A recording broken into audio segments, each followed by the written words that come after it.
구약성경 243페이지에 있습니다. 구약성경 243페이지 민수기 28장 1절에서 8절 말씀. 여호와께서 모세에게 말씀하여 이르시되 이스라엘 자손에게 명령하여 그들에게 이르라. 내 헌물 내 음식인 화제물 내 향기로운 것은 너희가 그 정한 시기에 삼가 내게 바칠지니라. 또 그들에게 이르라.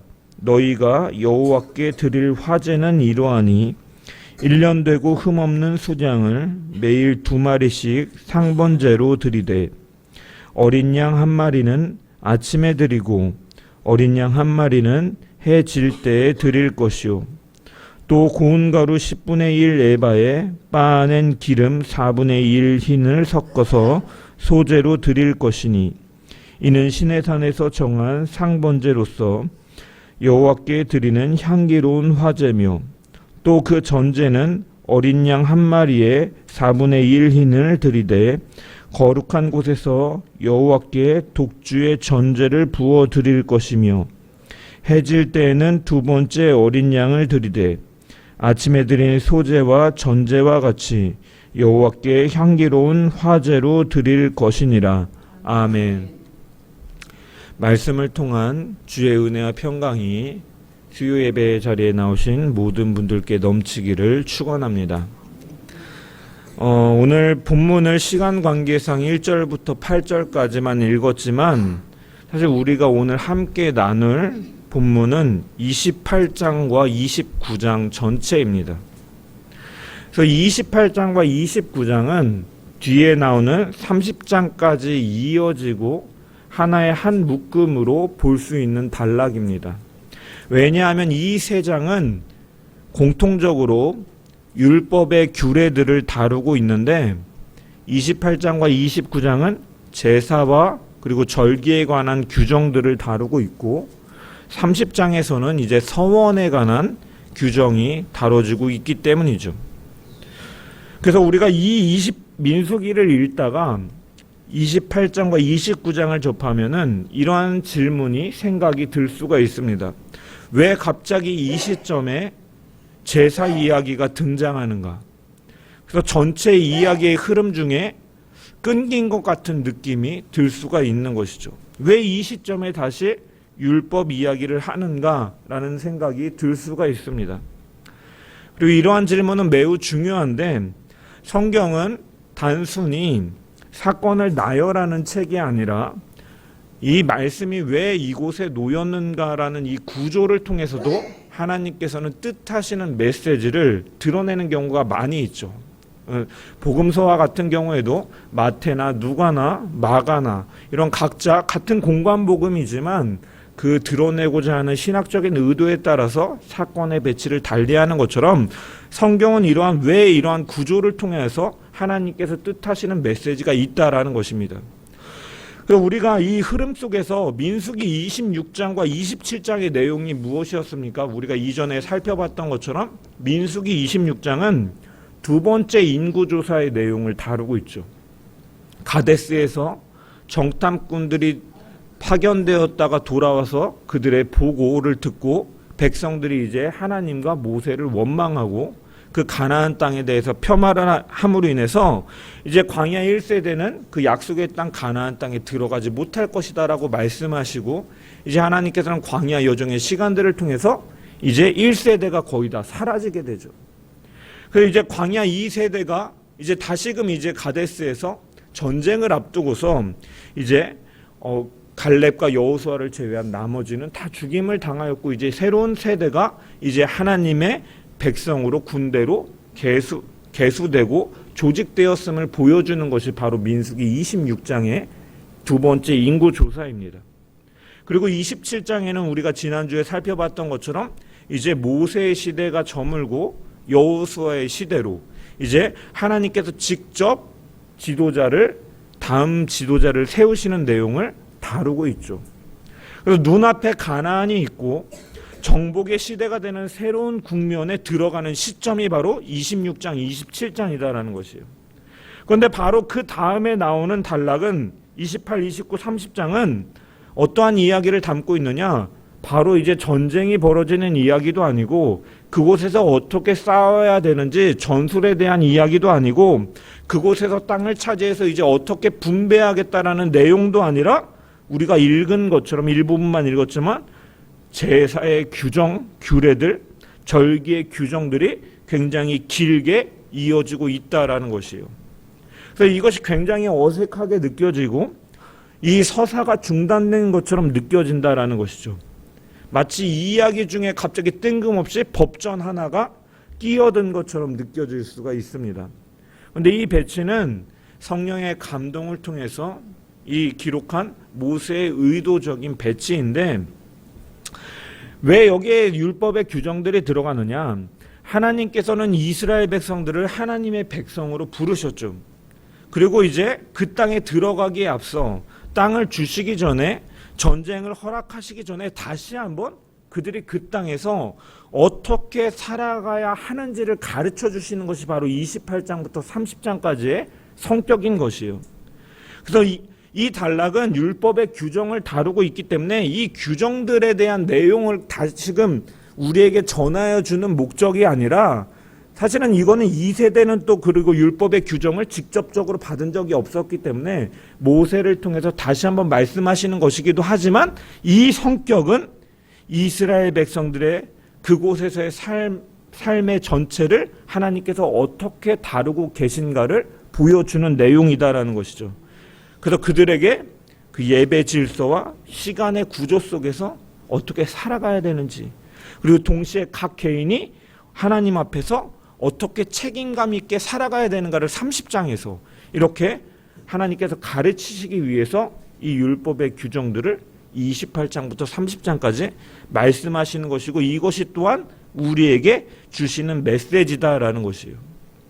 이 본문은 단순히 제사를 설명하기 위한 장이 아니라 하나님의 백성이 어떠한 질서로 살아야 하는가를 우리에게 교훈하여 주는 메시지입니다. 그래서 오늘 설교의 제목은 제가 이렇게 뽑아봤어요. 우리의 일상을 예배로 만드시는 하나님. 그래서 하나님께서는 우리의 삶 자체가 하나님께 향하기를 원하고 계시고 그것을 예배의 질서를 통해서 세워가시는 분임을 28장과 29장은 드러내고 있습니다. 그래서 우리는 오늘 이 말씀을 통해서 우리가 드리는 예배만이 지금 이 순간의 예배만이 아니라 우리가 살아가는 삶 전체가 하나님 앞에 어떻게 놓여져 있고 우리가 어떻게 살아가야 되는지를 깨닫는 시간 되기를 주의 이름으로 간절히 축원합니다. 그래서 민수기 28장과 29장을 우리 성도님들이 집에 가서 한번 쭉 읽어보시면 이제 눈에 들어오는 것이 있을 것인데 바로 하나님께서 이스라엘 백성들의 삶 가운데 세우신 질서예요.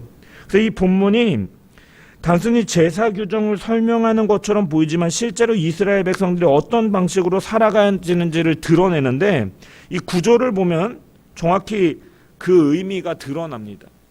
28장 1절부터 8절까지는 우리가 읽었는데 매일 드리는 상번제에 대해서 그 규정을 말씀하고 계시죠.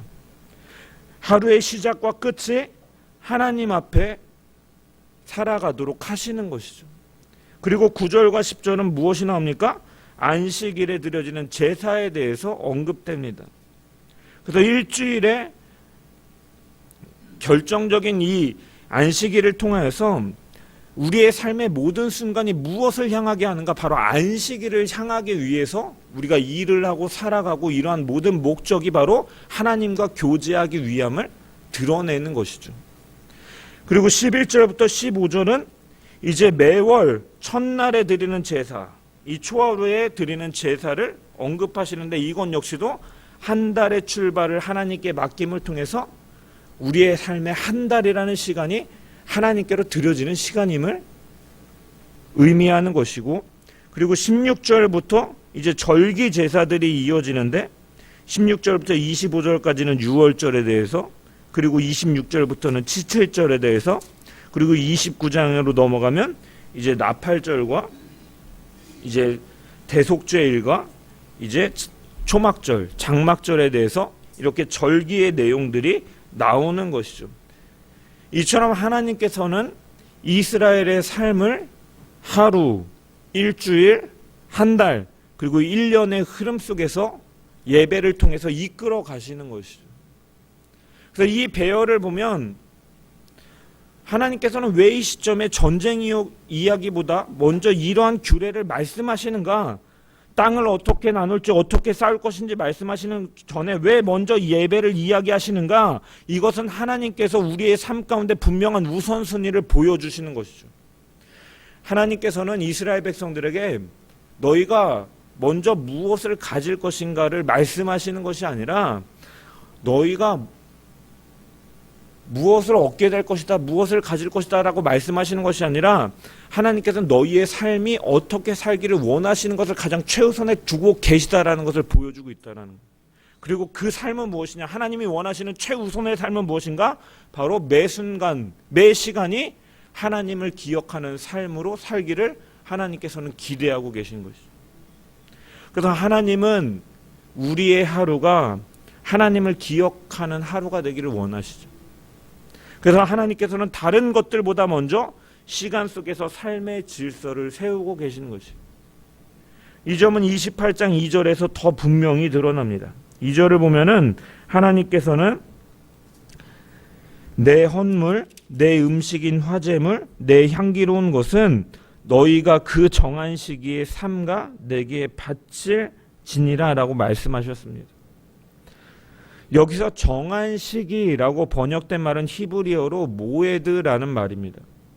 이 단어는 단순한 날짜나 시간표를 뜻하는 말이 아니라 이 말에는 정하신 때, 만나 주시기로 약속한 때라는 의미가 있어서 하나님께서 정하신 때에 하나님께서 만나 주시겠다고 약속하신 때라는 의미를 갖고 있는 거예요. 다시 말해서 하나님께서는 이스라엘에게 아무 때나 생각나면 나오는 예배를 원하시는 것이 아니라 하나님이 정하신 이러한 질서 안에서 하나님께서는 만남을 갖고 하나님과 교제하며 살아가기를 원하고 계셨다라는 것이죠. 그래서 우리는 이것을 통해서 무엇을 할 수 있습니까? 신앙이라는 것은 즉흥적인 것이 아니라 신앙은 하나님께서 세우신 이 질서 안에서 삶을 살아가는 것이 바로 신앙이다라는 거예요. 매일 드리는 제사는 우리에게 이렇게 말하는 것이죠. 너희의 하루는 나로 시작하고 나로 마무리되어야 된다라고 하나님께서 말씀하시는 거예요. 그리고 안식일은 단순히 쉬는 날이 아니라 안식일은 하나님과의 교제를 위해 마련된 날이죠. 그래서 하나님께서는 이스라엘에게 6날을 일하게 하시고 그 일상의 끝을 하나님의 만남으로 묶어두신 것이죠. 그 절정이 그래서 안식일이잖아요. 다시 말해서 이스라엘의 삶은 일을 하기 위해서 주어진 것이 아니라 하나님과의 교제를 향해 나아가는 삶임을 보여주는 것이 바로 안식일이다라는 거예요. 그러므로 매주 드리는 안식일의 제사는 너희는 그저 일하기 위해 살아가는 존재가 아니라 하나님과 교제하기 위해서 살아가는 존재이다라는 것을 알려주시는 것이죠. 너희의 6날의 삶은 이 안식일의 만남을 향해 나아가는 삶이다라는 거예요. 너희가 각자의 자리에서 일하고 가정에서 있고 이러한 모든 것이 하나님과 만나고 하나님의 영광을 드러내기 위해서 살아가는 삶이다라는 것을 우리에게 말씀하고 있죠. 계절마다 흐르는 절기의 제사는 이렇게 말하는 것이죠. 너희의 기쁨과 감사와 기억도 누구를 향해야 된다? 하나님을 향해야 된다. 이 모든 제사와 절기는 한 가지를 가리키는 것이죠.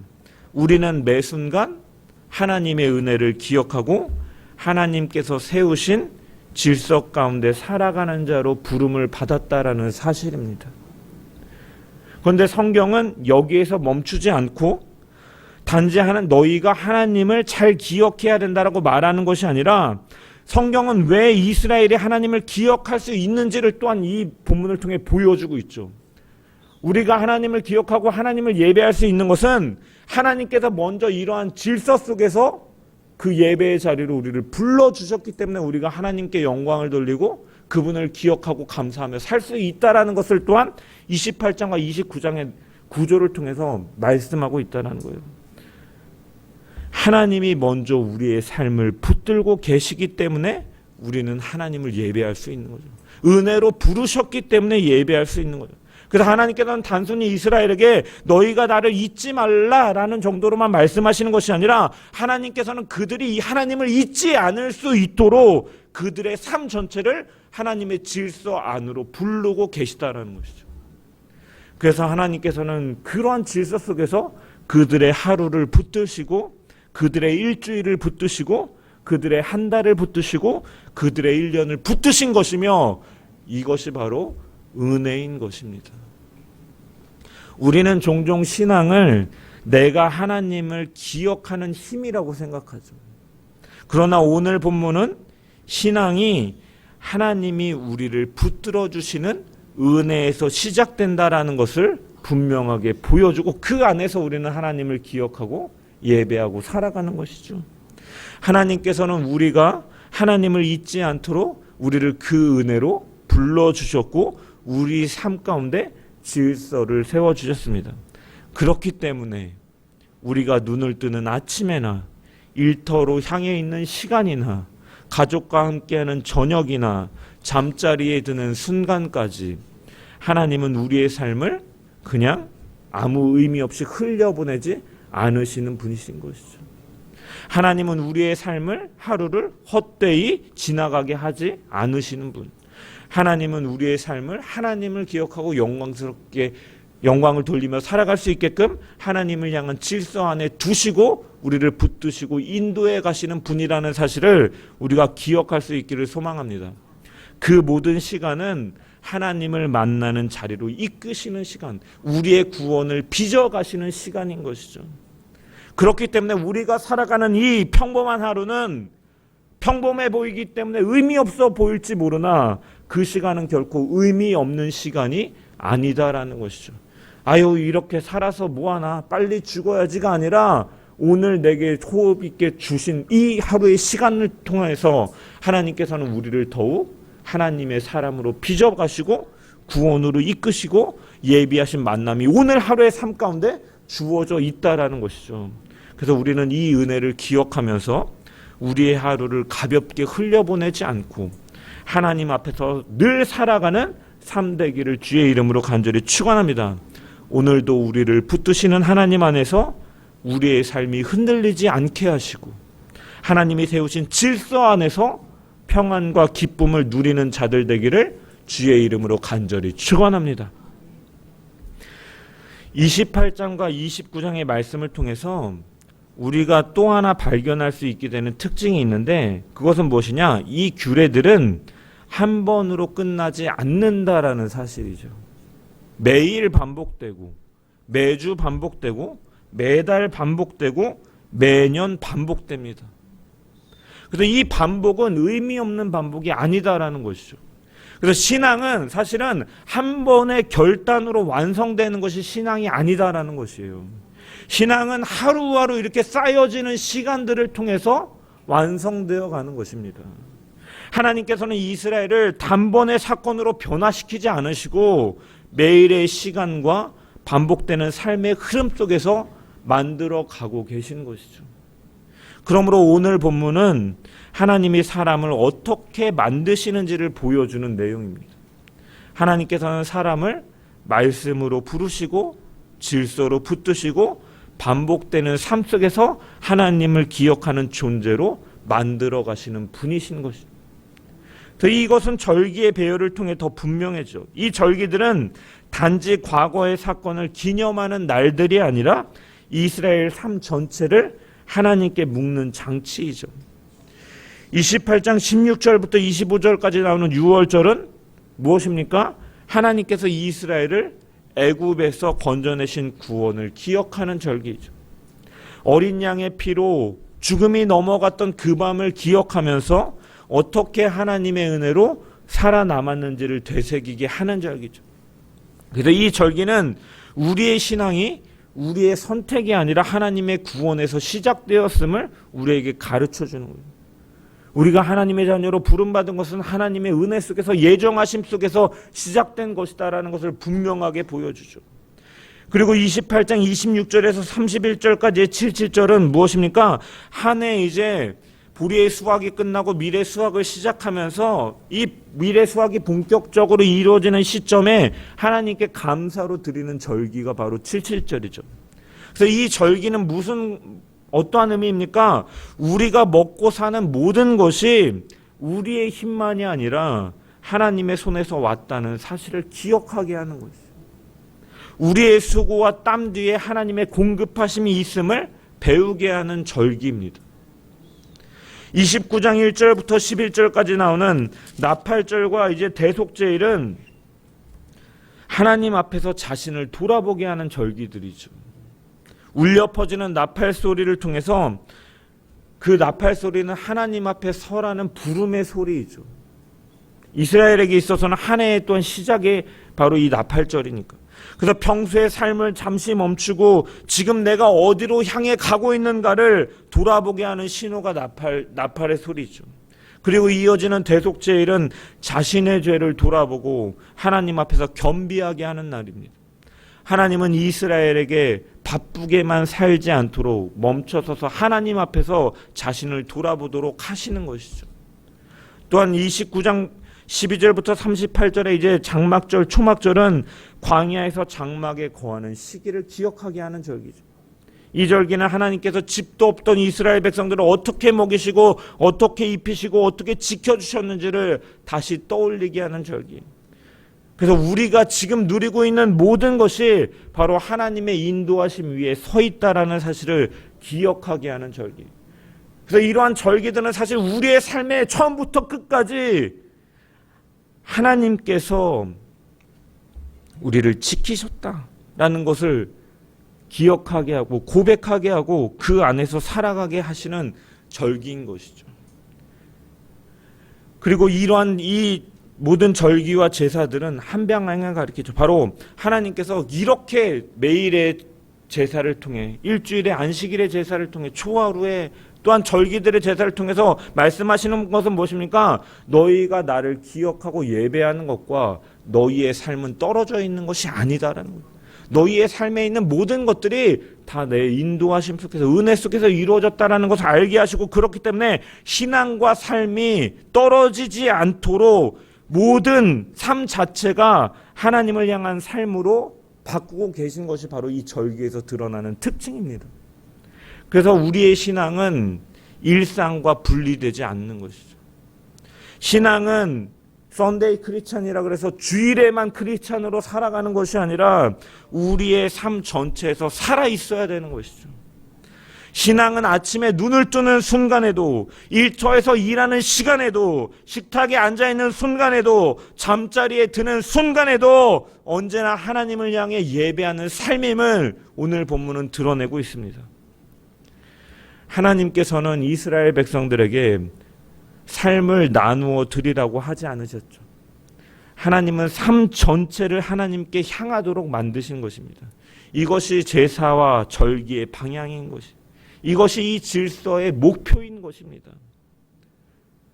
우리는 신앙을 종종 시간을 따로 떼서 드리는 것이라고, 시간을 내서 드리는 것이라고 이해하지만 성경은 신앙을 삶 전체가 하나님을 향해 놓이는 것이라고 말씀합니다. 하나님은 우리의 삶에 예배라는 시간을 하나 더 얹어 놓으신 것이 아니라 우리의 삶 전체가 예배가 되게 하시고 하나님을 향하게 하신 것이죠. 그래서 우리의 일상은 그냥 지나가는 시간이 아니라 하나님께서 만드신 예배의 자리예요. 내가 있는 일터도 하나님께서 예배하라고 만드신 하나님의 자리이고, 내가 있는 가정도 하나님을 향해서 예배하는 자리로서 우리를 세우시고 부르시고 보내신 줄 믿습니다. 그렇기 때문에 우리는 매 순간 매일의 삶과 신앙이 나뉘지 않고 하나로 하나님께로 향하기를 소망합니다. 주일에는 하나님께 향하고 평일에는 나를 위한 삶을 사는 것이 아니라 우리의 모든 날이 하나님께로 향하는 자들 되기를 소망합니다. 우리가 일하는 시간, 쉬는 시간, 기뻐하는 시간, 눈물의 시간도 모두 하나님께 드려지는 예배가 되기를 소망합니다. 우리의 평범한 하루가 하나님께 드려지는 거룩한 예배가 되기를, 반복되는 일상이 하나님을 만나는 자리가 되기를, 우리의 삶 전체가 하나님께 영광이 되기를 주의 이름으로 간절히 축원합니다. 이 28장과 29장의 말씀은 과거 이스라엘에게만 주어진 말씀이 아닙니다. 하나님은 오늘도 같은 방식으로 우리를 빚어가시고 우리의 시간을 통해서 우리를 붙드시는 분이십니다. 이스라엘이 가나안 땅에 들어가기 전에 이 규례를 받아서 이렇게 살라고 하나님께서 말씀하시고 그 질서로 부르신 것처럼 우리는 항상 이러한 부름 바로 항상 매일의 삶, 나의 모든 순간이 예배하며 살아가는 사람으로 부르셨다라는 사실을 우리가 기억해야 돼요.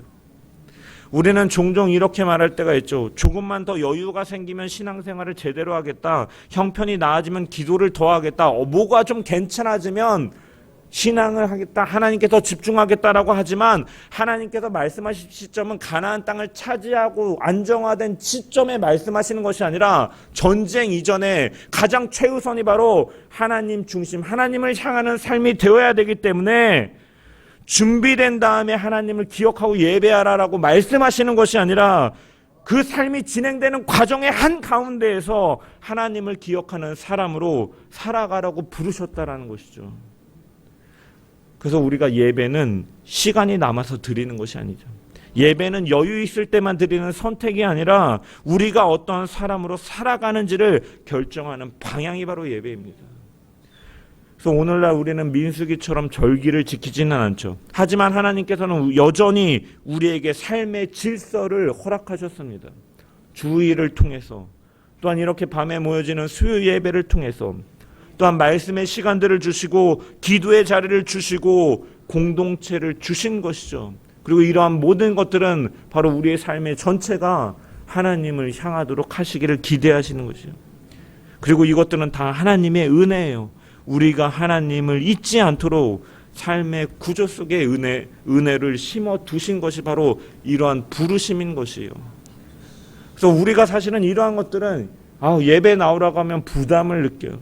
기도의 자리를 말하면 부담을 느끼고 매일 말씀 보라고 하면 부담을 느끼지만 사실은 이것은 부담이 아니라 짐이 아니라 우리가 우리의 삶의 목적이 원래의 방향대로 하나님께로 향하게 하도록 세우신 하나님의 은혜임을 기억해야 되는 것이죠. 그래서 애들도 밤마다 이제 큐티를 하자 그러면 이 인상을 쓸 때 오늘도 해야 돼? 미뤘다가 내일 한 2개 하면 안 돼? 저도 그런 마음이 들 때가 있지만 사실은 이것은 짐이 아니라 우리에게 은혜로 주신 자리인 것이죠.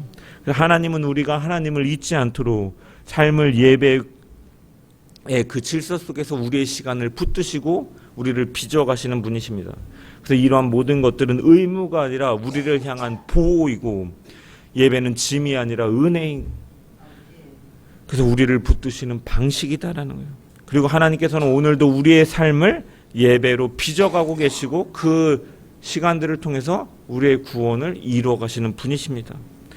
그래서 우리는 특별한 날만 거룩하게 사는 사람이 아니라 매일의 평범한 삶을 거룩하게 사는 사람들인 줄 믿습니다. 우리의 신앙은 큰 결단으로만 증명되는 것이 아니라 작은 삶 속에서의 반복들을 통해서도 우리의 신앙은 증명되어지고 자라가는 것이고 오늘 역시도 하나님을 기억하며 사는 하루고 그 하루가 바로 예배인 줄 믿습니다. 그렇다면 삶을 예배로 산다라는 것은 무엇을 의미합니까? 그것은 특별한 일을 더 하라라는 의미가 아니죠. 우리의 일상을 하나님 앞에서 살아가는 태도로 살아가는 것, 그것이 바로 삶의 예배인 것이요. 하루를 시작할 때 오늘도 하나님 앞에서 살아가는 하루임을 기억하면서 살아가는 것, 사람을 대할 때도 이 말과 이 태도가 하나님 앞에 올려드려질 수 있는가를 돌아보며 사는 것, 어떠한 결정을 할 때 이 선택이 하나님께 기쁨이 되었는가를 물으면서 선택하는 것, 힘들고 지칠 때도 지금 이 순간에도 하나님이 나와 함께 하심을 신뢰하며 살아가는 것, 이것이 바로 삶의 예배입니다. 삶이 예배라는 말은 우리의 삶이 하나님과 무관한 시간이 아니다라는 것이죠. 우리의 일, 우리의 관계, 우리의 선택, 우리의 말과 행동이 모두 하나님 앞에서 이루어지고 있다. 바로 코람데오를 가리키는 것이요.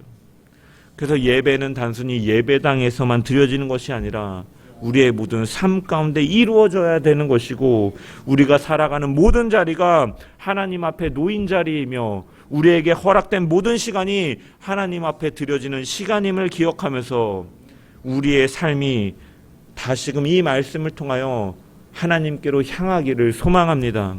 예배당에서만 하나님을 만나는 신앙이 아니라 삶의 자리에서 하나님을 만나는 믿음이 되기를 소망합니다. 우리의 일하는 시간도, 쉬는 시간도, 기쁨의 순간도, 슬픔의 순간도 모두 하나님 앞에 놓이는 자들 되기를 축원합니다. 하나님은 오늘도 우리의 삶을 예배로 바꾸기를 원하십니다. 하나님은 오늘 우리의 시간을 은혜로 예배로 바꾸시고 그 은혜로 우리를 부르십니다. 그리고 우리의 평범한 하루를 거룩하게 하시는 분이시고 그 시간들을 통해서 우리를 빚어가고 계십니다. 우리의 하루가 하나님을 늘 만나는 자리, 하나님의 임재를 경험하는 자리, 하나님께 영광을 돌리는 자리, 그래서 하나님께 드려지는 예배의 자리가 되기를, 그래서 우리의 모든 삶 전체가 하나님께 영광이 되기를 주의 이름으로 간절히 축원합니다.